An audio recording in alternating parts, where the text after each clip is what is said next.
బినామీ పేర్లతో రాజధాని సమీపంలో చంద్రబాబు ఆయన కోటరీ వేల ఎకరాలు కొల్లగొడుతున్నారని వైఎస్ఆర్సీపీ ఎంపీ మేకపాటి రాజమోహన్ రెడ్డి ఆరోపించారు. రాజధాని భూములపై సాక్షిలో వచ్చిన కథనాలు తాను విశ్వసిస్తున్నట్లు తెలిపారు. సాక్షి కథనాల్లో వాస్తవాలు కాకపోతే ఆరోపణలపై సుప్రీంకోర్టు సిట్టింగ్ జడ్జితో విచారణ జరిపించాలని, చంద్రబాబు నిజాయితీ నిరూపించుకోవాలని డిమాండ్ చేశారు. సాక్షిలో కథనాలు బాగా భూదందాన్ని గురించి రాశారు. బహుశా నేను దానిలో అన్నీ కూడా నిజమేనని తలుస్తున్నాను, నిజమే అని అభిప్రాయపడుతున్నాను. అది నిజంగా అది మరి అదే నిజమైతే చంద్రబాబు గారికి అసలు ప్రజానాయకుడిగా ఉండడానికి, ముఖ్యమంత్రిగా ఉండడానికి తగడనేది నా ఉద్దేశం. మీరు రాష్ట్రం విడదీసిన తర్వాత రాష్ట్రాన్ని అడ్డగోలుగా విడదీశారనేది ప్రజలందరూ గగ్గోలు పడుతున్నటువంటి సమయంలో ఎలాంటి మనకు రాజధాని లేకుండా, ఎలాంటి వనరులు లేకుండా రెవెన్యూ డిఫిసిట్ 16,000 కోట్లు, ఇప్పటికి కూడా 13,000 కోట్ల పైనే ఉందని యనమల రామకృష్ణ గారు చెప్తున్నారు. అటువంటి పరిస్థితుల్లో మీరు దానిలో కూడా మీ మోడస్ ఆపరండి మొదటి నుంచి అంతే అనుకోండి. హైటెక్ సిటీ నిర్మించేటప్పుడు కూడా ఆ చుట్టుపక్కల మీరు ముందుగానే సెర్చ్ చేసుకొని హైటెక్ సిటీ కట్టడం, దానికి వాల్యూ రావడం, మీ భూములకు వాల్యూ రావడం జరిగింది. అది మొదటి నుంచి తెలుసు.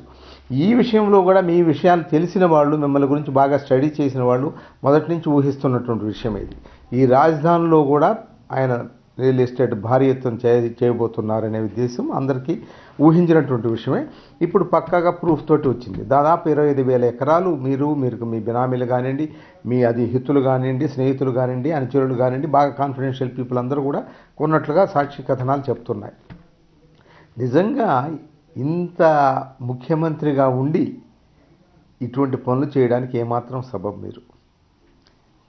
మరి అంటే ఇప్పుడు ఆ రాజధానిలో సామాన్య ప్రజలు ఇంకే విధంగా పోయి అక్కడ నివసిస్తారు? ఇళ్ళు ఎలా కట్టుకోగలరు వాళ్ళు? ఇప్పటికే కోట్ల రూపాయలు ఖర్చు అయి ఉన్నాయి. ఎకరా కోట్ల రూపాయలు పలుకుతుంది అక్కడ. హైదరాబాద్ నగరం అంటే అప్పుడు ఎట్లా ఉన్నది?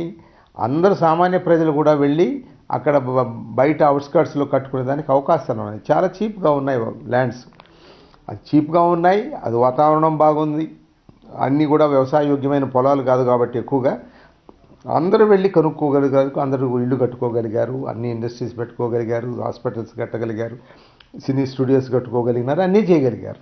ఇప్పుడు మీరు చేస్తున్నది ఇప్పుడే ఎకరా కోట్లు పలుకుతుంది. ఇంకా సామాన్య ప్రజలు అక్కడ పోయి నివసించే పరిస్థితే ఉండదు. అందరూ భాగ్యవంతులు పోవాల్సిందే.